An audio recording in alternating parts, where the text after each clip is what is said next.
OPEC harus dihancurkan dalam artian ekonomi. Kita harus melakukan sesuatu terhadap OPEC. Mereka tidak bisa. Ini benar-benar situasi ilegal yang mereka lakukan dari sudut pandang manapun di sebagian besar negara. Sejujurnya, saya mengenal orang-orang yang terlibat dengan OPEC. Mereka menertawakan kebodohan negara kita. Ketika Donald Trump mengatakan kepada Fox News pada tahun 2009 bahwa OPEC harus dihancurkan, hanya sedikit yang menganggap kata-katanya lebih dari sekadar slogan populis. Padahal saat itu, kartel tersebut masih tampak hampir tak tersentuh. Hanya setahun sebelumnya, di tengah harga minyak yang mencapai rekor tertinggi, OPEC menyumbang sekitar 43% dari produksi minyak mentah global. OPEC secara luas dipandang sebagai organisasi yang posisinya tidak dapat diancam secara serius oleh kekuatan luar manapun. Namun saat ini, fondasi kekuatan OPEC, termasuk fondasi politiknya, sedang bergeser secara dramatis. Raksasa minyak itu mulai retak di depan mata kita. Pukulan struktural paling serius terhadap persatuan blok tersebut tampaknya adalah keputusan Uni Emirat Arab baru-baru ini untuk meninggalkan OPEC dan format OPEC Plus yang lebih luas. Pada saat yang sama, memorandum yang ditandatangani antara Amerika Serikat dan Iran pada pertengahan Juni membuka pintu bagi minyak mentah Iran untuk kembali ke pasar reguler dan dalam volume yang sangat besar. Ditambah lagi dengan kemungkinan berakhirnya perang di Ukraina, kembalinya minyak Rusia ke jalur pasar normal, dan fakta bahwa dalam realitas pasca perang Moskow mungkin akan menempatkan kepentingan domestiknya sendiri di atas tujuan kolektif OPEC Plus. Secara keseluruhan, perkembangan ini melukiskan gambaran yang agak suram tentang masa depan kartel tersebut. Jadi, seiring dengan penataan ulang papan catur minyak global dan seiring dengan semakin banyaknya sekutu kemarin yang mulai bermain untuk kepentingan mereka sendiri, muncul satu pertanyaan mendasar. Masa depan apa yang menanti OPEC dan OPEC Plus? Mari kita cari tahu.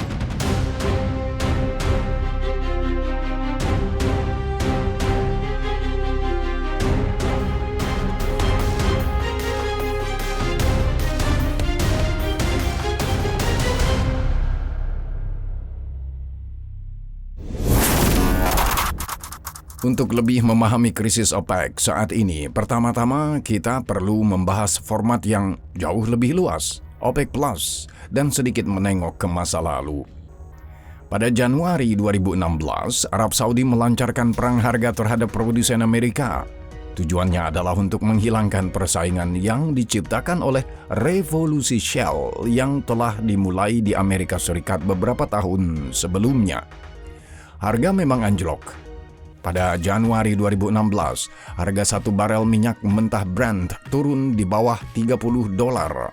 Tetapi produsen Amerika terbukti jauh lebih tangguh dari yang diperkirakan. Saat itulah muncul gagasan OPEC Plus, sebuah mekanisme untuk mengoordinasikan pasar minyak di antara sekelompok negara yang jauh lebih luas daripada anggota kartel lama. Namun, orang mungkin mengajukan pertanyaan sederhana, mengapa negara-negara ini mengikat diri dengan perjanjian sama sekali, alih-alih hanya menjual minyak sebanyak mungkin? Logika kartel cukup sederhana. Ketika setiap produsen bertindak sendiri, masing-masing memiliki insentif untuk memompa sebanyak mungkin dan menjual sebelum yang lain melakukannya, yang dengan cepat menyebabkan kelebihan pasokan dan penurunan harga. Tetapi, jika para pemain terbesar menyepakati batasan produksi bersama, mereka dapat membatasi pasokan, menstabilkan pasar, dan menjaga harga pada tingkat yang sesuai dengan anggaran mereka. Itulah juga mengapa pengaturan ini sering digambarkan secara peyoratif sebagai kartel. OPEC Plus akhirnya dibentuk pada 10 Desember 2016. Peran utama dalam membangun format tersebut dimainkan oleh Khalid Al-Falih, Menteri Perminyakan Saudi yang sangat pragmatis, dan oleh bintang yang sedang naik daun di Kerajaan Arab Saudi, putra mahkota Muhammad bin Salman. Selain anggota OPEC lama, 11 negara lain bergabung dengan OPEC Plus. Ini termasuk tentu saja Rusia, tetapi juga negara-negara seperti Meksiko, Kazakhstan, dan Oman.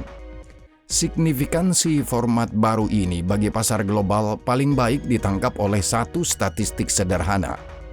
Sementara OPEC lama menguasai sekitar 35% produksi minyak global, OPEC Plus yang baru mengendalikan lebih dari 55%. OPEC Plus terbukti menjadi aliansi yang luar biasa efektif. Pada tahun 2017, kepatuhan terhadap pengurangan produksi sangat tinggi, persediaan berlebih menyusut, dan pada musim gugur 2018, harga minyak mentah Brent mendekati $85 per barel. Pada Juli 2019, kelompok tersebut menandatangani piagam kerjasama yang meresmikan kemitraan untuk jangka panjang. Namun, ada satu catatan penting. Sejak awal kesepakatan, Rusia secara teratur melanggar batasan yang disepakati dan memproduksi minyak lebih banyak daripada yang seharusnya berdasarkan pengaturan OPEC Plus. Awalnya, Moskow berpendapat bahwa tidak seperti Arab Saudi, di mana produksi dapat pada dasarnya dikurangi dari satu hari ke hari berikutnya, menghentikan produksi secara tiba-tiba di Siberia di tengah musim dingin yang keras, berisiko menyebabkan kerusakan infrastruktur yang tidak dapat dipulihkan. Arab Saudi menerima argumen ini, dan pola yang berulang di dalam kelompok tersebut mulai terbentuk. Selama beberapa tahun berikutnya, Rusia akan berulang kali melampaui batasnya atau setidaknya menerapkannya secara perlahan. Mengapa Riyadh menerima hal ini? Arab Saudi menyimpulkan bahwa tanpa partisipasi Rusia, setiap pengurangan produksi akan jauh kurang efektif dan memiliki dampak yang jauh lebih lemah pada pasar. Pada saat yang sama, Arab Saudi dengan kapasitas produksi cadangan yang sangat besar dapat menyesuaikan outputnya sendiri secara fleksibel dan mengambil peran sebagai produsen penyeimbang, memikul beban yang lebih besar. Dalam hubungannya dengan Moskow, Riyadh sering memilih iming-iming daripada ancaman, menerima pengurangan yang sangat besar sebagai imbalan atas stabilitas pasar. Kerjasama dengan Rusia juga sesuai dengan strategi Muhammad bin Salman yang lebih luas untuk membangun hubungan yang lebih dekat dengan Vladimir Putin. Namun, ini bukan berarti kerjasama Saudi-Rusia bebas dari ketegangan atau krisis. Contoh paling jelas terjadi pada awal pandemi COVID-19. Begitu perkiraan menunjukkan penurunan tajam permintaan minyak, Saudi mengusulkan pengurangan produksi segera. Rusia lebih menyukai pendekatan yang lebih hati-hati dan ingin menunggu hingga dampak sebenarnya dari epidemi menjadi lebih jelas. Hasilnya adalah perang harga yang singkat namun brutal, yang pada titik bahkan mendorong hanya minyak mentah WTI Amerika di bawah nol untuk pertama kalinya dalam sejarah. Pada akhirnya, konflik Saudi-Rusia diselesaikan secara paradoks hanya setelah mediasi Amerika Serikat. Dan meskipun setelah perang harga itu banyak pengamat percaya bahwa OPEC Plus pasti akan runtuh, krisis tersebut justru memperkuat aliansi Rusia-Arab Saudi, mengujinya dalam kondisi yang paling ekstrim. Pembentukan OPEC Plus dan masuknya Rusia ke dalam format tersebut terkadang dibandingkan dengan membiarkan serigala masuk ke kandang ayam. Alasannya adalah pola yang telah disebutkan, kegagalan Rusia untuk mematuhi kuota produksi yang telah disepakati yang secara bertahap mulai mengikis disiplin di antara anggota kartel lainnya. Secara historis, disiplin di dalam OPEC sendiri seringkali tidak merata.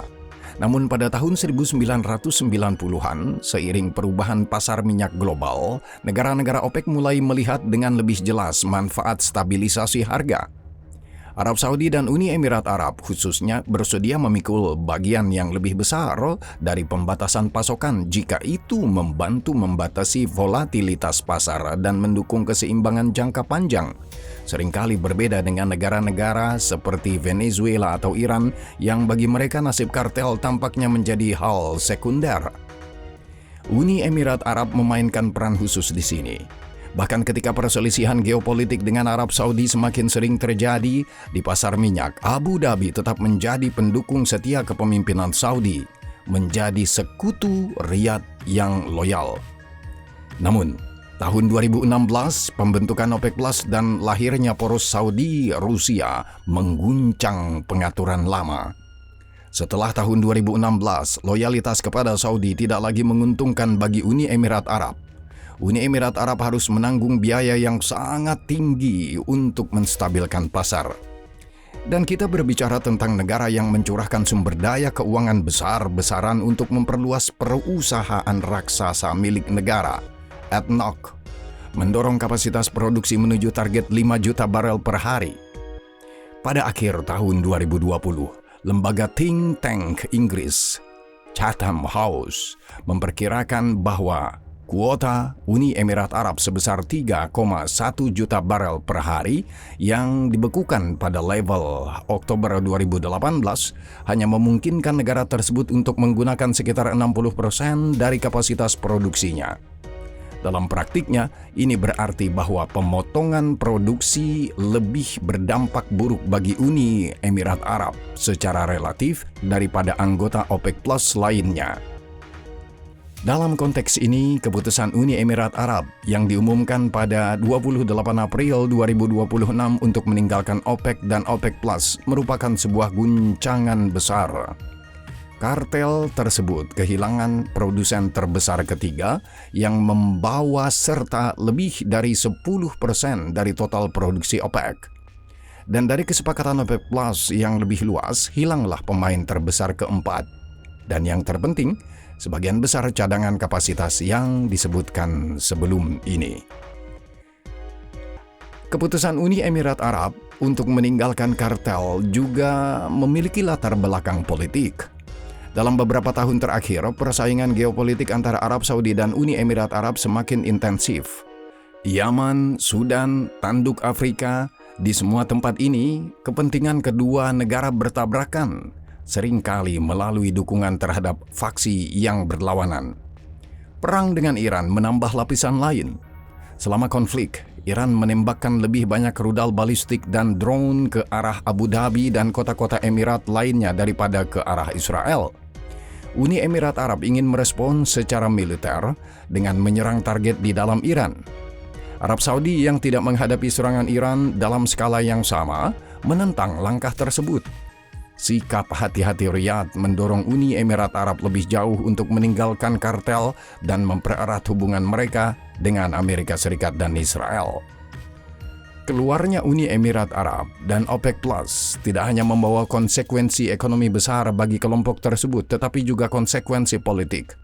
Perluasan kartel ke dalam format OPEC Plus pada tahun 2016 mendorong Arab Saudi dan kelompok tersebut secara keseluruhan menuju sikap yang lebih antagonis terhadap kepentingan Amerika tertentu di Teluk Persia terkait invasi Rusia ke Ukraina dan keengganannya untuk menekan harga minyak yang tinggi yang merugikan konsumen Amerika. Uni Emirat Arab tidak setuju dengan hal ini. Misalnya pada September 2022, menanggapi permintaan Amerika, Abu Dhabi mencoba membujuk putra mahkota Saudi Muhammad bin Salman untuk membatalkan rencana pengurangan produksi OPEC Plus yang ditentang keras oleh Gedung Putih. Untuk tujuan itu, Sheikh Tahnun bin Zaid Al Nahyan, penasihat keamanan nasional dan salah satu tokoh paling berpengaruh di Uni Emirat Arab, secara pribadi melakukan perjalanan ke Riyadh. Misi tersebut gagal. Jika dilihat kembali, pertemuan itu dapat dianggap sebagai momen yang mengakhiri aliansi Saudi-Uni Emirat Arab. Mengingat implikasi politik ini, Tidak mengherankan jika beberapa pihak mengaitkan waktu keputusan Uni Emirat Arab untuk meninggalkan OPEC Plus dengan negosiasinya dengan Amerika Serikat mengenai pembukaan jalur pertukaran atau swap lines untuk Uni Emirat Arab. Sederhananya, jalur bantuan keuangan Amerika yang dirancang untuk mengamankan likuiditas. Secara garis besar, ini adalah mekanisme yang memungkinkan bank sentral suatu negara dalam situasi krisis untuk dengan cepat mendapatkan akses dolar secara langsung dari Federal Reserve Amerika Serikat atau Departemen Keuangan Amerika Serikat. Dalam praktiknya, ini adalah jaminan bahwa di saat panik, seperti ketika Abu Dhabi diserang oleh Iran dan Uni Emirat Arab mengalami arus keluar modal besar-besaran, dolar tidak akan habis. Negara tersebut tidak perlu melikuidasi obligasi Amerika Serikat atau menakut-nakuti pasar. Amerika Serikat memberikan hak istimewa ini secara permanen hanya kepada segelintir mitra terdekatnya, Uni Eropa, Jepang, Inggris Raya, Kanada, dan Swiss. Bagi negara Teluk, mendapatkan akses seperti itu berarti memasuki liga yang sama sekali berbeda dan menerima tingkat ketergantungan yang sama sekali berbeda pada Amerika. Menurut The Wall Street Journal, Uni Emirat Arab sudah mengadakan pembicaraan pada pertengahan April dengan Menteri Keuangan Amerika Serikat Scott Bessent tentang potensi jalur pertukaran atau swap line sebagai bantuan keuangan di masa perang. Hanya beberapa hari kemudian, Uni Emirat Arab mengumumkan penarikan diri mereka dari OPEC dan OPEC Plus. Oleh karena itu, tidak mengherankan jika spekulasi berkembang mengenai motif sebenarnya di balik kesepakatan tersebut. Al Jazeera menggambarkan seluruh rangkaian peristiwa tersebut sebagai langkah yang terang-terangan bersifat politis yang menandakan pendekatan strategis antara Abu Dhabi dan Washington. Semua ini membawa kita pada pertanyaan utama. Akankah kepergian pemain kunci OPEC Plus mengancam masa depan aliansi minyak tersebut? Dan apakah dunia benar-benar membutuhkan negara yang mengendalikan sebagian besar pasokan global dan melalui tindakan terkoordinasi dapat membentuk harga komoditas yang tetap menjadi komoditas terpenting di bumi? Ada sebuah pepatah yang sangat akurat di pasar minyak. Obat untuk harga minyak yang tinggi adalah harga yang lebih tinggi lagi, dan obat untuk harga yang rendah adalah harga yang lebih rendah lagi. Mekanismenya sederhana. Ketika harga minyak menjadi terlalu mahal, hal itu mulai membebani seluruh perekonomian, menaikkan biaya transportasi, produksi, dan kehidupan sehari-hari, dan akhirnya menekan permintaan. Pada saat yang sama, harga tinggi mendorong perusahaan untuk mengembangkan ladang minyak yang lebih mahal yang sebelumnya tidak ekonomis, termasuk di luar OPEC. Setelah beberapa waktu, lebih banyak minyak mencapai pasar, permintaan melemah, dan harga mulai turun. Selama beberapa dekade, OPEC bertindak sebagai peredam guncangan global, membatasi volatilitas pasar baik ketika harga relatif tinggi maupun ketika harga rendah. Alat utamanya adalah kapasitas cadangan yang sebagian besar terkonsentrasi di tangan Arab Saudi dan Uni Emirat Arab yang berfungsi sebagai penyangga yang kuat. Seperti yang dihitung oleh Axel Pieru, James L. Smith, dan Tamim Zamrik di The Energy Journal pada tahun 2018, kapasitas cadangan kartel tersebut secara historis mengurangi volatilitas harga minyak hingga setengahnya. Analisis yang lebih baru oleh lembaga think tank Capsark menunjukkan bahwa tanpa intervensi OPEC, volatilitas harga minyak selama booming komoditas tahun 2001-2015 akan setidaknya 50% lebih tinggi. Dan setelah pembentukan OPEC Plus pada periode 2017 hingga 2021, fluktuasi harga menurut para penulis akan 100% hingga 120% lebih besar. Namun, peran sebagai penstabil global datang dengan harga yang mahal. Menurut sebuah studi tahun 2017 oleh para peneliti dari Duke University, UCLA, dan KU Leuven, analisis pasar minyak global antara tahun 1970 dan 2014 yang mencakup lebih dari 13.000 ladang minyak menemukan bahwa pembatasan produksi yang diberlakukan oleh OPEC meningkatkan biaya ekstraksi minyak global sekitar 160 miliar dolar. Yang penting, cara OPEC dan OPEC Plus menilai pasar telah berevolusi secara signifikan. Bagi pengamat luar, mungkin tampak bahwa keputusan kelompok untuk menaikkan atau menurunkan produksi didasarkan pada harga minyak saat ini. Di masa lalu, hal itu sebagian benar. Strategi tersebut bergantung pada mekanisme rentang harga yang bertujuan untuk menjaga harga per barel dalam kisaran yang telah ditentukan. Namun seiring waktu, model tersebut ditinggalkan. Saat ini, kelompok tersebut terutama berfokus pada perubahan persediaan minyak di negara-negara OECD. Tahun 2026 seharusnya menjadi tahun terobosan bagi OPEC Plus. Setelah bertahun-tahun mengalami frustasi, banyak anggota percaya bahwa kuota produksi telah dialokasikan secara tidak adil oleh kepemimpinan kelompok tersebut. Pada pertemuan puncak tanggal 30 November 2025, OPEC Plus menyetujui mekanisme yang telah lama ditunggu-tunggu untuk menentukan kapasitas berkelanjutan maksimum atau Maximum Sustainable Capacity (MSC). Audit eksternal ditugaskan untuk menilai kapasitas produksi real setiap negara anggota. Dengan kata lain, jumlah minyak yang dapat dicapai suatu negara dalam waktu 90 hari dan kemudian dipertahankan selama 1 tahun lagi.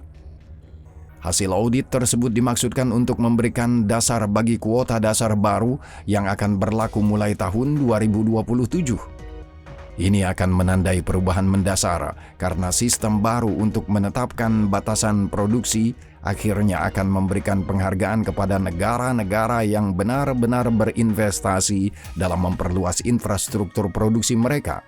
Negara-negara seperti Uni Emirat Arab. Namun, di tengah perang dengan Iran, implementasi rencana ini sekarang tampak tidak pasti. Meskipun demikian, dalam komunike resminya setelah KTT Juni, OPEC Plus terus menyatakan niatnya untuk melanjutkan rencana tersebut.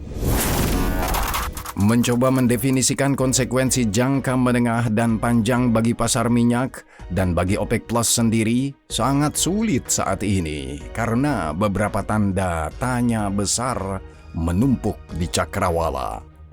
Pertama, kita tidak tahu bagaimana kondisi para produsen utama di Teluk Persia setelah perang saat ini berakhir atau seberapa cepat tingkat produksi sebelum perang dapat dipulihkan.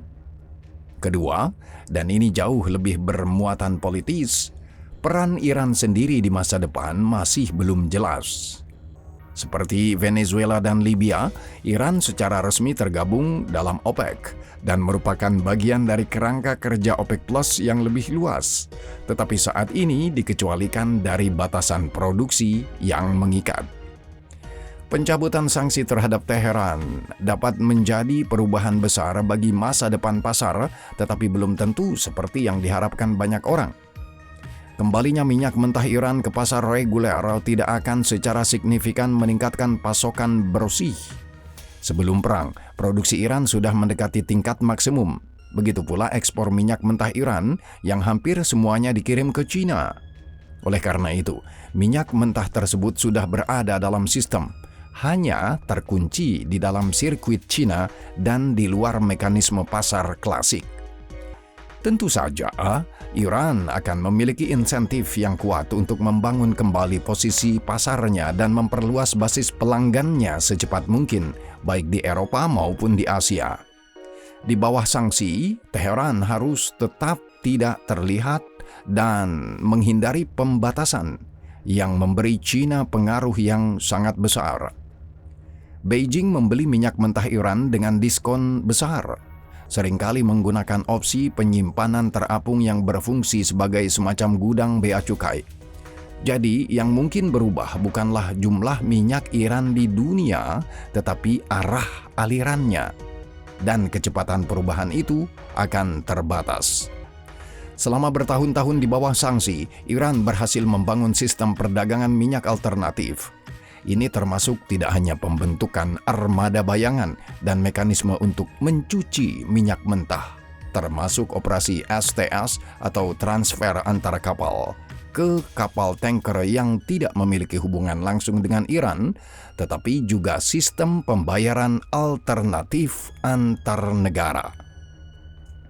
Hal ini membuat Iran bergantung tidak hanya pada satu pembeli, yaitu China, tetapi juga pada profil pelanggan yang sangat spesifik.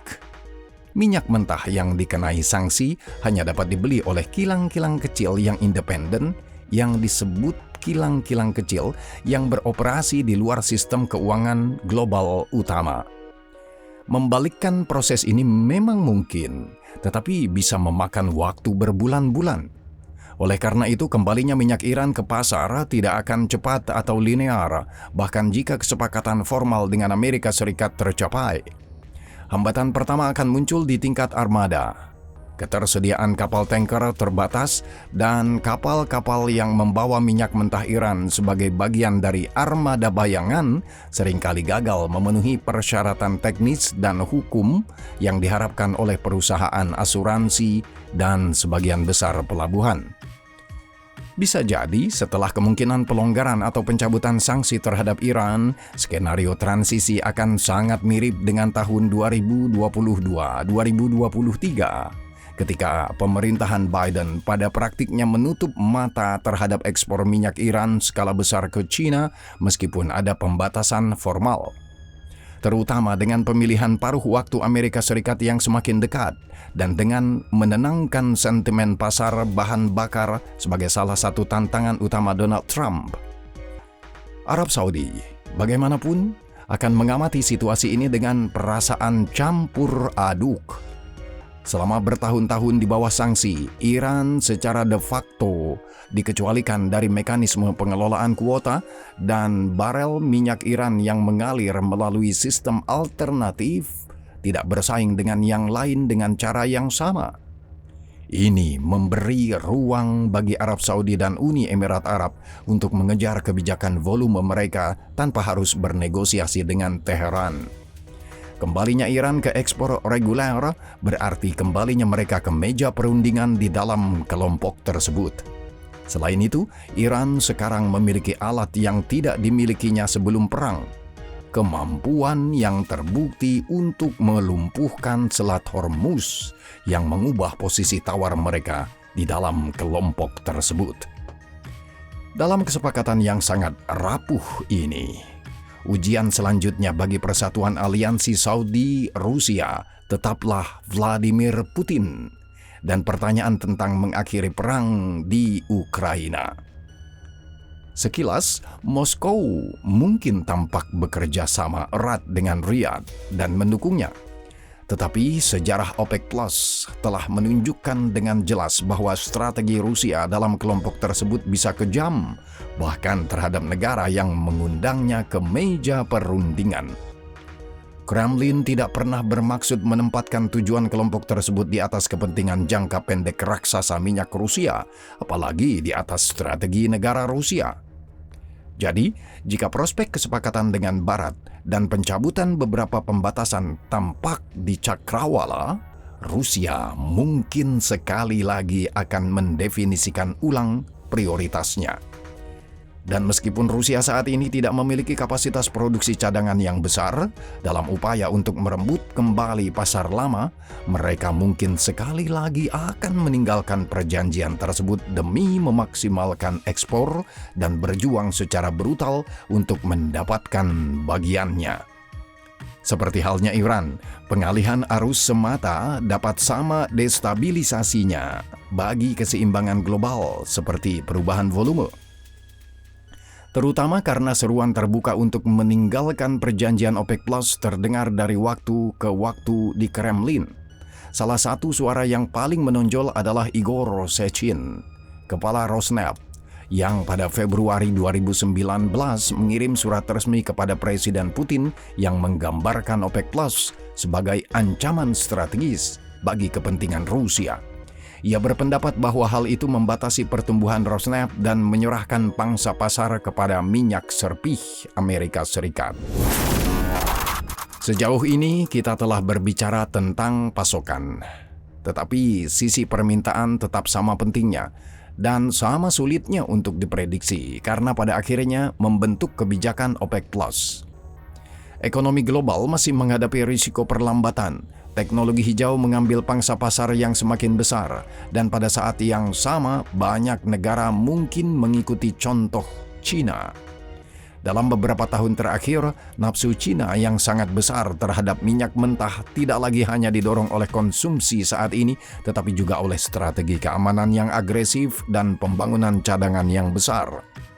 Oleh karena itu, memahami pasar minyak saat ini hampir mustahil tanpa memahami pendekatan unik China. China adalah pelanggan akhir minyak dan responsnya terhadap fluktuasi pasar bekerja ke dua arah. Beijing menekan pembelian ketika harga tinggi, tetapi juga dapat menyerap minyak mentah secara agresif ketika harganya relatif murah. Tidak seperti model barat yang biasa kita gunakan. Permintaan China bukanlah fungsi pasar klasik dari konsumsi atau turunan sederhana dari margin ekspor. Itulah mengapa sangat sulit untuk memasukkannya ke dalam kerangka analitis yang kaku. Bukan kebetulan bahwa pada tahun 2025, China yang mengimpor minyak jauh lebih banyak daripada perkiraan Barat yang mengangkat harga global dari titik terendah. Mekanisme yang sama berarti bahwa selama krisis saat ini dan kelumpuhan Selat Hormuz, China memainkan peran sentral dalam menstabilkan harga dengan memangkas impor minyak mentah secara tajam dari sekitar 11,5 juta barel per hari pada bulan Februari menjadi hanya 6,6 juta barel per hari pada bulan Mei. Level terendah sejak 2016 menurut data Kepler. Tanpa berlebihan, China dapat digambarkan sebagai cerminan OPEC Plus dari sisi permintaan. Akibatnya, keseimbangan pasar global di masa depan akan bergantung pada bagaimana dan seberapa cepat Beijing memutuskan untuk membangun kembali permintaannya. Dan itu pada gilirannya berarti bahwa nasib dan efektivitas OPEC Plus sekarang sebagian besar berada di tangan China. Kesimpulannya, kartel OPEC seperti yang kita kenal di awal abad ini sedang mengalami transformasi dramatis dan katalis utama dari erosi ini adalah pemain eksternal. Bagi pemimpin kelompok tersebut, Arab Saudi, menjaga persatuan aliansi sekarang berarti beroperasi dalam kondisi yang sangat tidak menguntungkan. Riyadh harus menghadapi kenyataan rudal yang terbang di atas Hormuz, mengatasi gempa politik yang disebabkan oleh keluarnya Uni Emirat Arab secara tak terduga, dan mempertimbangkan keinginan anggota lain untuk mendapatkan lebih banyak kemerdekaan, terutama mereka yang frustasi dengan batasan produksi yang mereka anggap terlalu rendah. Namun, akan menjadi kesalahan jika terlalu cepat mengesampingkan kekuatan Saudi. Arab Saudi masih memiliki infrastruktur yang paling fleksibel dan cadangan kapasitas yang besar yang memungkinkan mereka untuk melancarkan satu perang harga lagi. Masalahnya adalah krisis saat ini telah menunjukkan bahwa strategi Arab Saudi sekarang harus mempertimbangkan paradigma yang sepenuhnya baru. Sebuah OPEC Plus terbalik. China. Di tengah permainan catur geopolitik ini, risiko struktural mendasar juga membara. Risiko yang tidak dapat diabaikan oleh pasar. Di satu sisi, terdapat ketidakpastian yang meningkat mengenai permintaan minyak jangka panjang di era transisi energi. Di sisi lain, seperti yang ditunjukkan oleh banyak laporan, investasi yang sangat rendah di sektor hulu. Modal sangat penting, tidak hanya untuk merangsang pertumbuhan produksi, tetapi yang terpenting untuk mengimbangi tingkat penurunan alami dalam produksi dan penipisan bertahap ladang yang sudah berproduksi. Namun, Prospek jangka panjang adalah topik untuk episode lain. Mungkin Trump pada tahun 2009 hanya salah tentang mekanismenya. OPEC tidak dihancurkan oleh satu keputusan di Washington, satu perang harga, atau satu perpecahan di dalam kartel. Erosi tersebut lebih lambat, lebih kacau, dan kurang spektakuler. Sekutu mulai bermain untuk kepentingan mereka sendiri, mantan musuh kembali ke meja perundingan, dan semakin banyak keseimbangan pasar bergeser dari Riyadh dan Moskow ke Beijing.